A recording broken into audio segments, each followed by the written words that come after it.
ህሙማን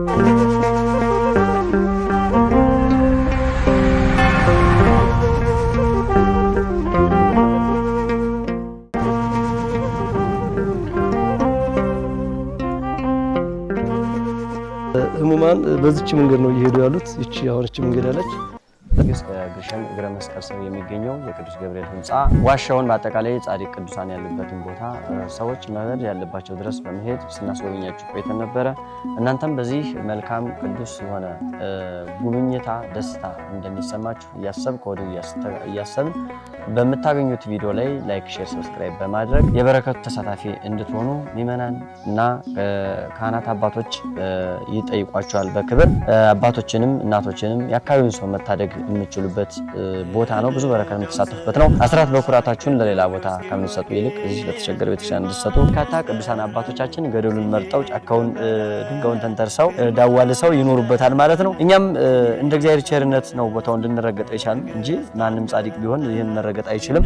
ጻድቅም ሆነን አይደለም፣ ግን እግዚአብሔር ቸርነቱ ስለጠበቀን ተጠባቂ መላእክት ታዳጊ ሰማያትንም ስላዘዘልን እዚህ ደርሰናልና መጥምቀ መለኮት ቅዱስ ዮሐንስ ሲፈለግ እንዲሁም ደግሞ የሰማዕቱ ቅዱስ ጊዮርጊስ የመላእክት አለቃ ቅዱስ ገብርኤል እንዲሁም ደግሞ የቅድስት አርሴማ የሰማዕቷ ጠበል በሚፈለግ ጊዜ ከውስጥ በጀሪካን በማመላለስ የተፈቀደለት ሰው ብቻ እያመጣ እዚያ ተንከር በመሙላት ነው እንግዲህ የሚጠበሉት።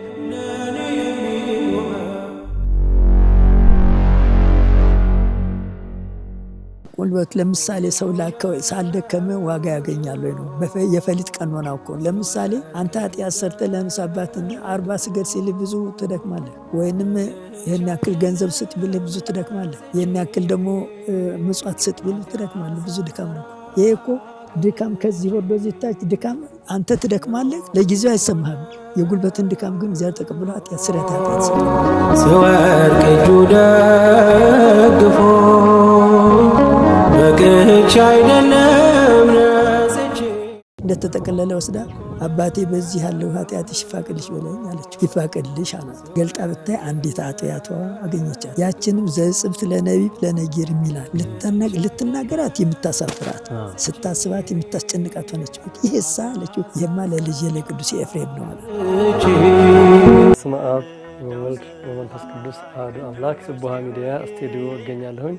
የመጣሁት በደቡብ ወሎ ዞን በአምባሰል ወረዳ በግሸን ደብረ ከርቤ እግረ መስቀል ስር ከሚገኘው ከዋሻ ቅዱስ ጊዮርጊስና ቅዱስ ገብርኤል ቤተክርስቲያን ገዳም ነው። የብዙ ቅዱሳን አባቶች አጽም ሳይበሰብስና ሳይፈርስ የሚገኝበት ድንቅ ቦታ እንዲሁም የቅዱስ ዮሐንስ፣ የቅዱስ ገብርኤል፣ የቅዱስ ጊዮርጊስ፣ የቅድስት አርሴማ ጠበል የሚገኝበት ታምረኛ ዋሻ ሲሆን ነገር ግን በዚህ ድንቅ ስፍራ የብዙ አባቶችን ደሞዝ መክፈል አለመቻል እንዲሁም መሰራት ያለባቸውና በጅምር ላይ የቀሩ የልማት ስራዎች ስላሉ ሁላችንም ህዝበ ክርስቲያን ተባብረን ቤተክርስቲያናችንን ከፍጻሜ እንድናደርስ እዛ ቦታ ላይ በሚገኙ ቅዱሳን አባቶቻችን ስም በትህትና እንጠይቃለን። እኔ የዚህ የዋሻ ቅዱስ ጊዮርጊስና ቅዱስ ገብርኤል ቤተክርስቲያን ዋና አስተዳዳሪ ነኝ።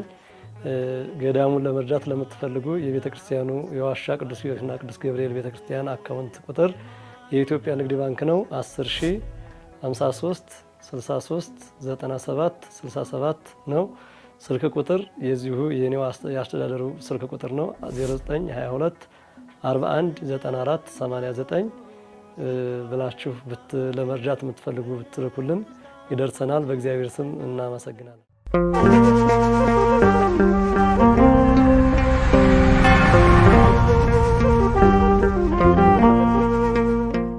ሰላም እንደምንሰነበታችሁ ውድ የስቡሐ ሚዲያ ቤተሰቦቻችን፣ በዛሬው ዕለት እንግዲህ ግሸን ደብረ ከርቤ ቅዱስ ሚካኤል ቤተክርስቲያን አጠገብ ተገኝተናል። የተገኘንበትም ታላቁ ምክንያት እንግዲህ ከዚህ ከግሸን ደብረ ከርቤ እግረ መስቀል ስር የሚገኘውን የዋሻ ቅዱስ ጊዮርጊስንና ቅዱስ ገብርኤልን ቤተክርስቲያን እንዲሁም ደግሞ ዋሻውን በተለያየ ጊዜ በስቡሐ ሚዲያ ዘገባ ስናደርግ ቆይተን ነበር። ዛሬ ግን የሚገርመው ነገር እግዚአብሔር ፍቃዱ ሆኖ ግንቦት 20 ነው ቀኑ።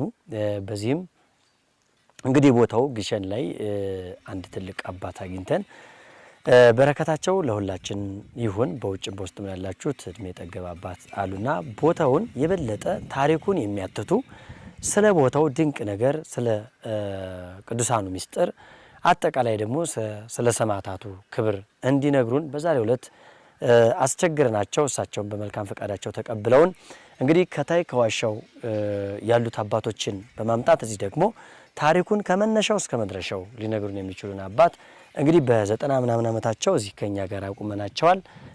ለተወሰነ ጊዜ እዚህ አካባቢ ላይ ምን እንደተሰራ ነግረውን ወደ መጨረሻ ቁጭ ብለው ሁሉንም ታሪክ የሚተርኩልን ይሆናል። ወደ እሳቸው ነው የሚሄድ። እሳቸው እንግዲህ ታሪኩን ከመተረከቦት በፊት እንደው እድሜዎትም ስራዎትንም ያለዎትን ማዕረግ በግሸን ደብረ ከርቤ ረጅሙን እድሜ ይዘው እግዚአብሔር በፈቀደልዎት ጸጋ ዛሬ ድረስ ታሪክ ለመናገር በቅተናልና እኛም እርስዎን በረከት ለማግኘት እጅዎትን ለመጨበጥ መስቀሎትን ለመሳለም በቅተናልና ዋሻ ቅዱስ ጊዮርጊስን በድፍን ብዙ ሰዎች አያውቁትም። እንደው ድንገተኛ ነውና ስለሱ ሊነግሩን ዛሬ እንግዲህ ቅዱስ ሚካኤል እዚሁ አባቶቻችን እነ ባህታዊ አባ ኪዳነ ማርያም የሰሩት ቤተክርስቲያን አጠገብ መተናል። ለዚህም ደግሞ መሰረት የጣሉ እሳቸው ናቸውና እስኪ ስምዎትን መጀመሪያ ያስተዋውቁልን፣ ከዛም ስለዚች ቦታ ገለጽ ያደርጉልናል። አረፍ ብለው በደንብ ይተርኩልናል ማለት ነው። በወልድ ስም ተወላዲ በመንፈስ ቅዱስ ስም ሰራጺ ብለን አምነን በስም በግብር በአካል ሶስት በባህሪ በሕልውና አንድ አምላክ መሆኑን አምነን አሁን የደረስንበትን ሁኔታ ወንድሞቻችን የጠየቁትን ጥያቄ ሁሉ በተቻለ መጠን እንደ አቅማችን ለመመለስ ከመሞከራችን በፊት እግዚአብሔር በቸርነቱ ጠብቆ በፍቅሩ ስቦ እዚህ ቦታ ደርሳችሁ ይህን ቦታ አይታችሁ ይህን ቃል ኪዳን ለመስማትና ለመቀበል ያበቃችሁ እግዚአብሔር የተመሰገነ ይሁን። አሜን። እኔ ስሜ ርዕሰ ደብር መርጌታ የማነ ብርሃን አዲስ ይባላለሁ። እድሜ 92 ዓመት ነው። ትውልዴም ከዚህ ነው፣ ከሌላ ቦታ አይደለም። የችሎታዬ ምክንያት የዝማሬ መዋሥዕት፣ የአቋቋም፣ የጽዋቶ ዜማ፣ የሐዲስ መምህር ነኝ። በተለየ የቦታዋ ታሪክ ተጠያቂ እኔ ነኝ። አዎ እንግዲህ እስራኤል እስከዚህ ድረስ የደረሰ ነው። ወደዚህ አሁን ወደ ተጠየቀው ቦታ በምንሄድበት ጊዜ አካባቢ ግን ይህ ቦታ ቅዱስ ጊዮርጊስ በቀጥታ ጠቅላላ በአራቱ ማዕዘን 4 ዋሻዎች አሉ። 4ቱ ዋሻዎች እግዚአብሔር በመንፈስ ቅዱስ ቀርጾ ያስቀመጣቸው እንጂ ሰው በመርጠቢያ ቀርጾ በዶማው ቆፍሮ ያስቀመጣቸው አይደሉም። እነዚህም በአራቱ ማዕዘን ያሉ ቅዱሳን አባቶች ስንላቸው ከሰው የተሰወሩ ማለት ነው፣ ከኛ የተለዩ። እነሱ ተሰባስበው የመስቀሉን በዓል የሚያከብሩበት ነው። ስለዚህ በአራቱ ማዕዘን ያሉ ሁሉ በኢትዮጵያ ብቻ ሳይሆን በዓለም ያሉ ናቸው። ለምን? መስቀሉ ያለው ከዚህ ብቻ እንጂ ሌላ ቦታ ስለሌለ ነው። ይህም ደግሞ መስቀሉ እዚህ ቦታ ብቻ ለመኖሩ መድኃኒታችን ኢየሱስ ክርስቶስ ዓለምን እግዚአብሔር ሲፈጥር አስቀድሞ ከሰው በፊት ቀርጾ መስቀል አድርጎ ማስቀመጡ፣ ቀጥሎ ደግሞ ይህ ቅዱስ መስቀል በ327 ዓመተ ምህረት እሌኒ ስታወጣው የተለያዩ ጌታን በክብደቱ ለማሰቅየት የተሰቀለበት ቀኑ ጊዜው አርብ ቢሆንም የገበያ ቀን ስለሆነ ከፍ ብሎ እንዲታይ ለማድረግ ሲሉ ቅጥልጥል እንጨቶች አብረው ነበሩበት። እነዚያ ናቸው ተለያዩም ባለው እንጂ አካሉ ያረፈበት፣ ደሙን እንደ ዘይት እንደ ውሃ የጠጣ አካለ መለኮት ያረፈበት፣ ደመ መለኮት ስጋ መለኮት ያረፈበት መስቀሉ ያለ እዚህ ነው። እዚህ ቦታ አልተለየም። አሁን እንግዲህ ግማደ መስቀል እያሉ የሚለያዩት በዚህ ምክንያት ነው። አይደለም ይሄ ከሆነ እስቲ በዓለም አካባቢ የት አለ እስቲ መስቀል? የለም። ግማደ ተሆነ ሌላ ቦታ ግማዱ የት አለ? መኖር አለበት። እንግዲህ በአራት ግንባር ከተባለ የት አለ እስቲ? በዓለም ቢጠይቅ መስቀል የለም። መስቀሉ ያለው እዚህ ኢትዮጵያ ውስጥ ነው፣ እኛ ዘንድ ነው፣ እዚህ ግሸን ነው። ይህንም ደግሞ መድኃኒታችን ኢየሱስ ክርስቶስ ሲያረጋግጥ ምን ብሏል? አንብር መስቀሌ በዲበ መስቀል። አየው አነጻጽሮ መስቀሌን በመስቀል ላይ አስቀምጥ ብሎ ነው የተናገረው። ይህን የተናገረ መልአክ አይደለም፣ ነቢይ አይደለም፣ ሐዋርያም አይደለም፣ ራሱ ጌታችን እሱ ራሱ ነው።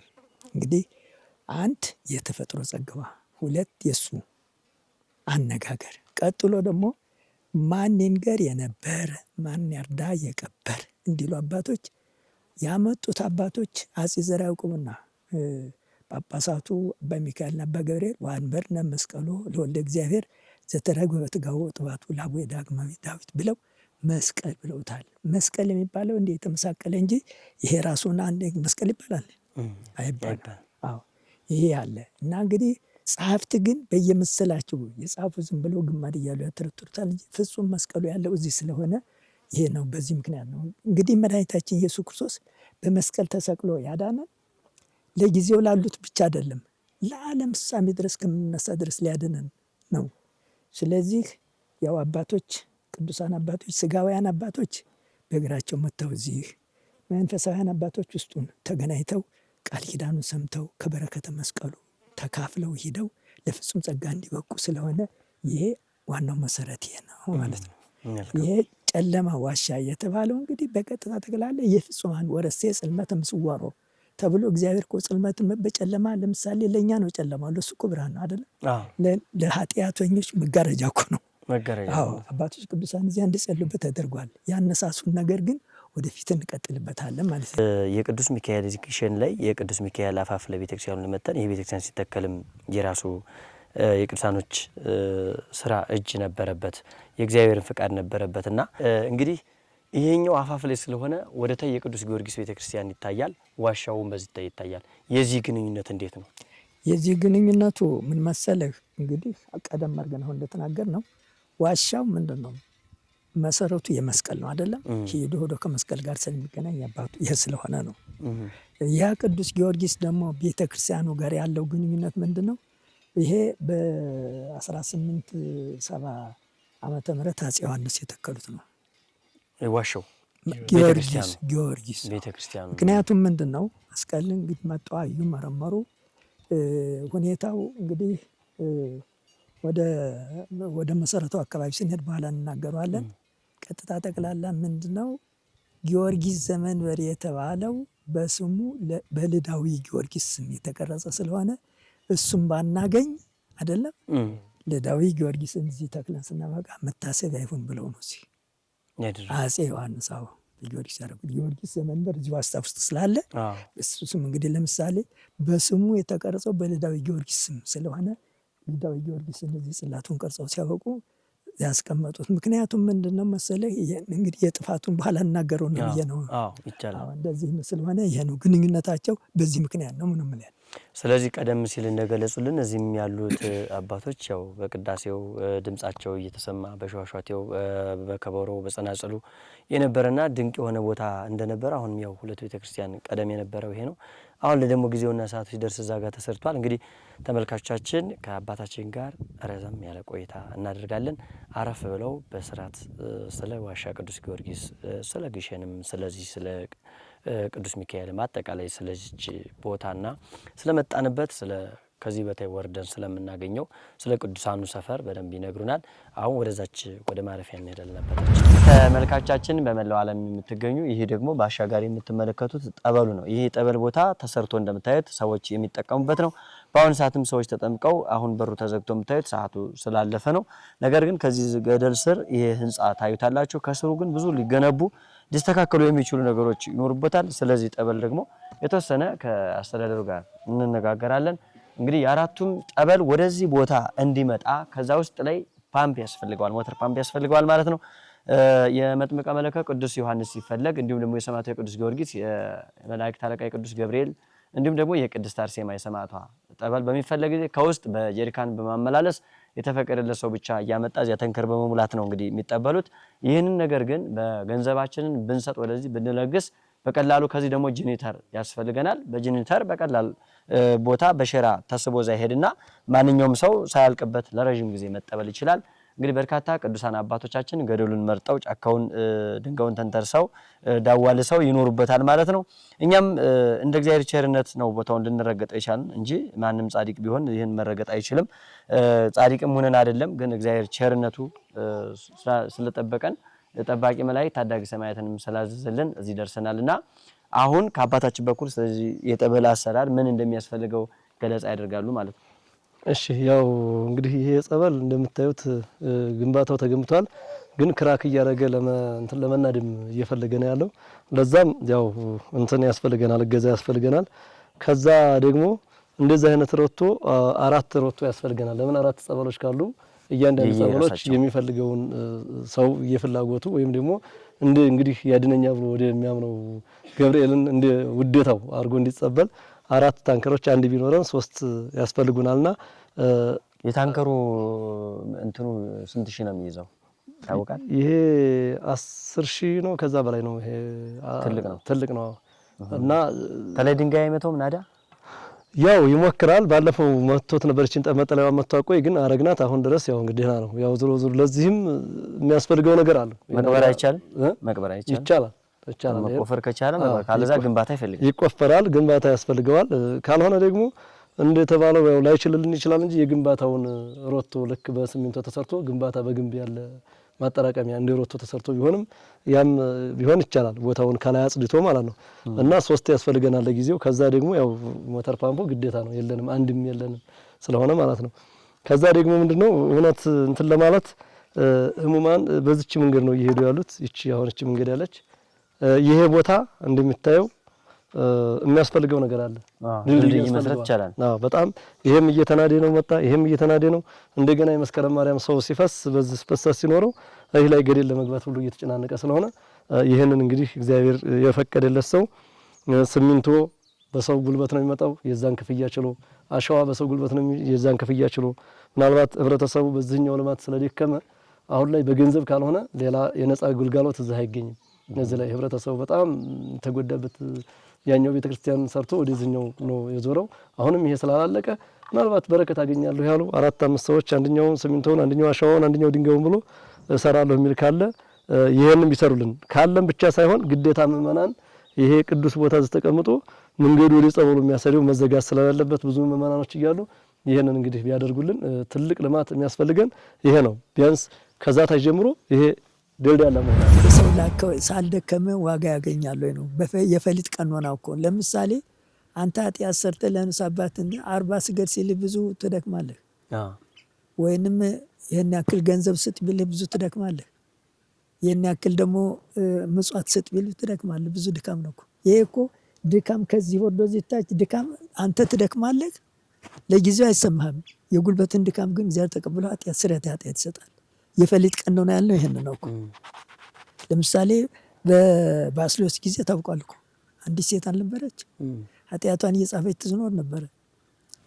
አንድ ጥራዝ ሆነ ቸገራት። ለምን ጻፈችው ቢባል እንግዲህ የነገስታት ወገናት በድሎት ይላሉ። አድሎት አይደለም፣ ድሎት ኃጢአት አያጽፍም። የሚያጽፈው ድንጋጤ ነው፣ ተረስቶ ይቅርብኛል ብላ ነው ብትናገረው። ለዚያ ቀኖና ምን ያህል ይበቃ እንደሚል በራሷ ግምት ገምተው ሰማይ ነው ምን ተስፋ አስቆረጣት። እንደተጠቀለለ ወስዳ አባቴ በዚህ ያለው ኃጢአትሽ ይፋቅልሽ በለኝ አለችው። ይፋቅልሽ አላት። ገልጣ ብታይ አንዲት ኃጢአቷ አገኘቻት። ያችንም ዘጽብት ለነቢብ ለነጊር ይላል ልትናገራት የምታሳፍራት ስታስባት የምታስጨንቃት ሆነች። ይሄሳ አለችው ይሄማ ለልጄ ለቅዱስ ኤፍሬም ነው አላት። እሱ ዘንድ አለት እንግዲህ የፈሊጥ ቀኖና ሰጠት። ሄደች አባቴ ከቅዱስ ባስልዮስ ዘንድ ተልኬ መጥቻለሁና በዚህ ያለው ኃጢአትሽ ይፋቅልሽ በለኝ አለችው። እንዴ ለልብሱ ለሊቀ ጳጳሱ ያልሆነለት ለኔ ሆነኛለ ለኔ አሁን ተመለሰሽ እሱ ዘንድ ሄጃለሁ። ነገር ግን አመላለሱ ብለሽ አትዘኝ አላት። አየው ፈሊጥ አሁን ደግሞ ስትመለስ ድካም በመመላለስ ድካም ነው። ነገር ግን ስትሄጂ አሁን በእንትን ሞቶ ካህናት ባጎበር አድርገው ይዘው ወደ ቤተክርስቲያን ይዘው ሲሄዱ ታገኛለችና ሳትጠራጠሪ ከበሩ ላይ ጣይ ይፋቅልሻል አላት። ሄዳ በህይወት ከመምህር አንተ ወደ ረማት ከመሪ አንተ ብለ በሩ ላይ ተፋቀላት አለ። ምክንያቱም ምንድነው ስትሄድ ወደ ኤፍሬም አንድ ድካም ከኤፍሬም ወደ ስትመልሱ ለተደከም በፈሊጥ ቀኖና ተፋቀ። ይሄ በመለልስ መካከል አዎ ይሄ አቀበትና ቁልቁለት ደግሞ ይሄ ነው ማለት። መልካም እንግዲህ ከእኔታ ጋር ቆይታችን ይሄን ይመስላል። እንዳጠቃላይ በመላው ዓለም ይገባችኋል ብዬ አስባለሁ። በሚገባ አማርኛ በሚገባ ቋንቋ ነው የነገሩን። ያ ማለት ያለ ድካም ምንም ነገር ማግኘት እንደማንችል እንኳን መንፈሳዊ ህይወታችንን ከእግዚአብሔር ጋር የሚያገናኘንን ዓለማዊ ልንመገበው የምንችለውን የሥጋ ምግባችንን እንኳን በድካም መካከል ነው የምናገኘውና ዋሻ ቅዱስ ጊዮርጊስን አስመልክተን ዛሬ የነበረን ቆይታ ይሄን ይመስላል። ነገር ግን እንግዲህ ዋሻ ቅዱስ ጊዮርጊስ መጨረሻው ምንድነው ካላችሁ ብዙ እጁ ላይ ሊለማ የሚያስፈልገው ነገር አለና ሰበካው ካህናቱ አባቶች እንዲለማ እጃቸውን ዘርግተው ጥሪ እያደረጉ ነው። እናንተም ይህንን የአባታችንን መልእክት ተቀበላችሁ በዚያው እግር መንገዳችሁን በረከት የምታገኙባቸው ስለሆነ ይሄ ማለት እናንተ ዛሬ ባለንበት የኛ ትውልድ የ30 የ20 እና የ40 እድሜ አተን በብዙ በሽታ በደዌ ዳኛ ባልጋ ቁራኛ ነው የምንገኘው። ነገር ግን ደግሞ ከእግራቸው ስር ሆነን እንዲነግሩን ለጠየቅናቸው ምላሽም በቅንነት ለሰጡን የ92 ዓመት አዛውንት አባት የሚጠይቁበት ሰዓት ሳይሆን የሚያርፉበት ጊዜ ወይም ደግሞ ምን ላድርግሎት የሚባሉ አባት ናቸው። ነገር ግን እሳቸው እንደ ሕፃን ልጅ እዚህ ድረስ በመምጣት ከግሸን ወረድ ብለው ወደ ቅዱስ ሚካኤል ድረስ በእግር በመምጣት አፋፉ ላይ ሆነው የቅዱስ ጊዮርጊስን ቤተክርስቲያንና ዋሻ የቅዱስ ሚካኤልን እና እንዳጠቃላይ ከዋሻው ተነስተው በውስጥ በአራቱም የመስቀል ስብሰባ ወይም ደግሞ መስቀሉ ላይ መተው ተባርከው የሚሄዱ እንግዲህ እግረ መስቀል ይሄ መስቀሉ ያረፈበት ቦታ ነው እና ያው ቅድምም ግማደ ብለው ሰዎች ይጠሩታል። ነገር ግን በአራቱ ማዕዘን እስከሆነ ድረስ ሙሉ መስቀሉ ነው ያለበት ብለው አባታችን ሲያትቱ ቆይተዋልና በዚህ መልኩ እኛም ሳናቅ በድፍረት አባታችንን በስተት የጠየቅናቸውም ካለ እናንተም የምታስተካክሉን የምታርሙን ይሆናል። ነገር ግን እሳቸው የሰጡት ትክክለኛ ነው። ይህንን አይተን ነገ ደግሞ እቦታው ሂደን ዋሻ ቅዱስ ጊዮርጊስ ዘመንበር የተባሉ አባት የተሰወሩበት እሳቸውንም የተከተሉ የተሰወሩበት ሌሎች ደግሞ አጽመ ቅዱሳን በባለፈው ላይ ስላየን በድጋሚ የማንቀርጸው ቢሆንም እዛው በባለፈው ቀረጻ ላይ የምናሳየው ይሆናል። ከህፃን እስከ ትልቅ ሳይፈራርሱ አጽመ ቅዱሳን የተቀመጠበት ነው። ስለ ሁሉም ሲናገሩ ቆይተዋልና ብዙ ታሪክ ተተርኳል። እንግዲህ የመጨረሻ አንድ ጥያቄ እኛስ የምንባረክበትን አናውቀውምና ለምን ሰራቸው ነገሮች ሁሉ ምን ማስቀደም አለብን? በመላው ዓለም ነው የሚከታተል ሰው እንግዲህ ወደዚህ መምጣት ባይችል የዚህን በረከት ለማግኘት ምን ማድረግ አለበት? ወደፊት ተሰኛ ልጆች ምን ይጠበቅብናል? ይህን ቤተክርስቲያን ከማስተዋወቅ ከማገዝ አንፃር ምን ይጠበቅብናል? ለእርሶ የመጨረሻ ጥያቄ ነው። እንግዲህ የተመለሱልን የእርሶ በረከት ሁሉ ጊዜም ከኛ ጋር ይሁን። እድሜ ሰጥቶት ደግሞ ስንመጣ የምናገኘው ይሁን። ከዚህም በላይ እድሜ አንጠግብምና ተጠያቂ ይጠፋል። አንዳንድ ጊዜ ከቦታው ሰው ሲጠፋ እንግዲህ እዚህ ላይ ምን መሰለህ ብዙዎች ቃላት ተለዋውጠናል። መቼም ሄዶ ለነፍስ ጉዳይ መድኃኒት መፈለግ እረፍት አያስፈልገውም። በየጊዜው በየዕለቱ ነው። ለምሳሌ ምንድነው የስጋ እረፍት በዚሁ በተወሰነ እድሜ ተቋርጦ የሚቀር ነው። የነፍስ እድሜ ግን ወሰን የሌለው ስለሆነ ቀጥታ ለማያልፈው ዓለም መድከም ሰፊ ስለሆነ ይህን ቦታ መቼም እንግዲህ የቅዱሳን አባቶችን የቅዱሳን ሰማዕታት የቅዱሳን ጻድቃን ቦታቸውን ቤተክርስቲያናቸውን ያነጸ ቤተክርስቲያናቸውን የመሰረተ በዓላቸውን ያከበረ ይላል። እንግዲህ እግዚአብሔር በትንሽ ነገር ይምራል። እንኳን በከባዱ ነገር ማለት ነው። እንኳን ድንጋይ ተሸክሞ አሸዋ ተሸክሞ የራሱን ቤተክርስቲያን ማጽናት አንደኛ የዛ የቦታው የባለቤትነቱን መልክ ማሳየት ነው። ሁለተኛ በእግዚአብሔር ዘንድ ደግሞ ጸጋው ሰፊ ነው። ዘሐነጸ ቤተክርስቲያን ይላል። ገድለ ቂርቆስ አለ። ለምሳሌ በዚህ ዓለም አካባቢ ብዙ ስህተት አለ። የቂርቆስ ቤተክርስቲያን በሚሰራበት ጊዜ ጭቃ ሲያቦኩ ሴቶች እዚያ ሲያቦኩ አንዱ የሚወዳትን ሲያይ ሎሚ ይጥላል። ያ ሎሚ እጇ ማረፉ ቀርቶ ጭቃ ውስጥ ይገባ ይረገጣል። ያ አብሮ እዚያ ቤተክርስቲያን ተሰርቷል።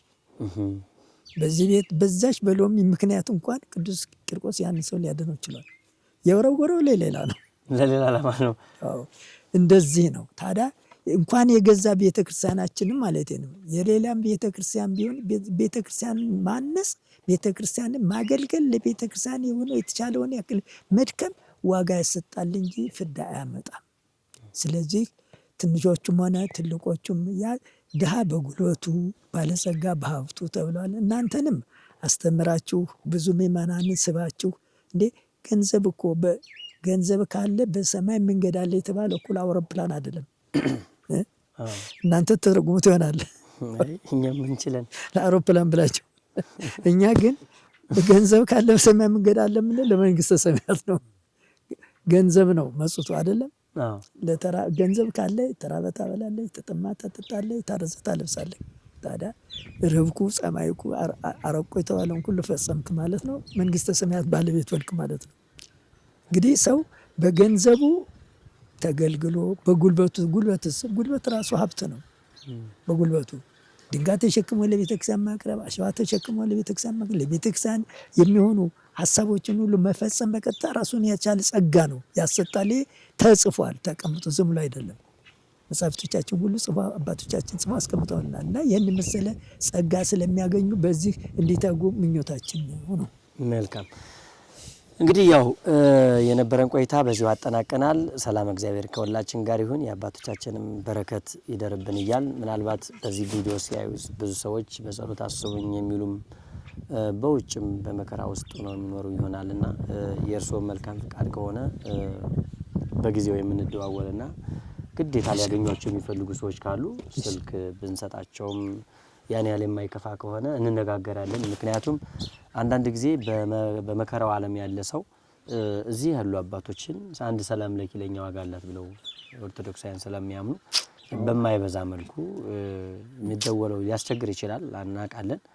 እኛም ላይ እንኳን በገናም ስለምትሄዱ ተብሎ ብዙ ይደወላል። እንኳን እናንተ አይነትና እንደነዚህ አይነት እናቶች ካሉ አባቶችም ካሉ በውጭ ሆነው እንደው ለማግኘት ፈቃደኛ ከሆኑ ያው ከርሶ ጋር የምንደዋወልና የማገናኛቸው ይሆናል ማለት ነው። እሺ ስለዚህ የመጨረሻችን ምንድነው እዚህ እንድንደርስ ፈቅዶልን ለወለ እግዚአብሔር እንዲሁም ደግሞ ወላዲተ አምላክ ማምላክ መብርሃን ፈቅዳለን ከአባቶቻችን ጋር አገናኝተናልና ታሪክን ከስሩ ስናጠነው ስንሰማ የተሻለ ነውና ከባለፈው ቀረጻ የተሻለ ያሁን ዋሻ ቅዱስ ጊዮርጊስ በበለጠ መልኩ ተነግሯችኋል። ይሄንን ተረድታችሁ ምላሽ እንድትሰጡ ለሕዝበ ክርስቲያኑ ማሳሰቢያ ያሰጣለሁ። ከዛ ውጭ እንግዲህ አባታችን ቀረ የሚሉት ካለ ባርከው እንዲለዩ ነው። ምክንያቱም ጨርሻለሁ በእኔ በኩል። እኛ እንግዲህ በእኛም ጨርሰናል። እግዚአብሔር ፈቃዳችሁን ፈጽሞ ትምህርታችሁን ተቀብሎ ፈቃዳችሁን ይፈጽምላችሁ። እሱ ከሚያውቀው እኛ ከማናውቀው መከራ ይሰውራችሁ። ልጆቻችን ቀደም አድርገን እንደተናገርነው ያላችሁ በጉልበታችሁ ለምሳሌ ምንድነው መሰለ ወንድሙን ያስመራል እኮ አንዱ ባላችሁበት በሄዳችሁበት እንዲህ ያለ ታቦት አለ፣ እንዲህ ያለ ግፍ አለ፣ እንዲህ ያለ በደል አለ፣ ለዚያ እኮ እንዲህ ተራድኦ ብናደርግ ዋጋ እናገኛለን ብላችሁ አስተምራችሁ ወገኑን እዚህ እኛ ቃል ኪዳን ይችላል አንዱ ሄዶ እንዴት እዚያ ያለ ቦታ ስርየተ ኃጢአት የሚገኝበት ቦታ እያለ አንተ እንዴት ኃጢአት ሰርተህ ትኖራለህ? ሂድ እንጂ አምጣ እንጂ ብሎ ያመጣ ሰው ይላል ባመጣው ሰው ልክ ዋጋው እስፍ ድርብ ነው ይላል። ተመልካቾቻችን እንግዲህ የነበረን የ2018 ዕለተ 21 ቀን ነው። እንግዲህ 2018 ዋሻ ቅዱስ ጊዮርጊስ ከግሸን እግረ መስቀል ስር የሚገኘው የቅዱስ ገብርኤል ህንጻ ዋሻውን በአጠቃላይ ጻድቅ ቅዱሳን ያሉበትን ቦታ ሰዎች መሄድ ያለባቸው ድረስ በመሄድ ስናስጎበኛችሁ ቆይተን ነበረ። እናንተም በዚህ መልካም ቅዱስ የሆነ ጉብኝታ ደስታ እንደሚሰማችሁ ከወዲሁ እያሰብን በምታገኙት ቪዲዮ ላይ ላይክ፣ ሼር፣ ሰብስክራይብ በማድረግ ሀሳብ አስተያየታችሁንና ገንዘባችሁን ጉልበታችሁን ቦታውን መታችሁ ሱባኤ በመያዝ የበረከቱ ተሳታፊ እንድትሆኑ ምእመናን እና ካህናት አባቶች ይጠይቋቸዋል በክብር አባቶችንም እናቶችንም የአካባቢውን ሰው መታደግ የምትችሉበት ቦታ ነው። ብዙ በረከት የምትሳተፉበት ነው። አስራት በኩራታችሁን ለሌላ ቦታ ከምትሰጡ ይልቅ እዚህ ለተቸገረ ቤተክርስቲያን እንድትሰጡ እያልን ለነበረን ሰዓት፣ ደቂቃ፣ ሰከንድ ሁሉ በአጠቃላይ ወዶና ፈቅዶ ደጁን ላስረገጠን መድኃኔዓለም እንዲሁም ለእናቱ ለወላዲተ አምላክ ለማምላክ ለመብርሃን የጭንቅ አማላጇ እንዲሁም ደግሞ ለሰማዕቱ ለቅዱስ ጊዮርጊስ ለመላእክት አለቃ ለቅዱስ ገብርኤል ሁሉ ለእያንዳንዳቸው ክብር ምስጋና እንደየማይረጋቸው ይድረሳቸው። እንግዲህ ከዚህ በመቀጠል የኛ መርሃ ግብር ተጠናቋል። ወደ አዲስ አበባ በመንገባ ጊዜ ቪዲዮ ይለቀቅላችኋል እንላለን። ሰላማችሁ ይብዛ። ሰላም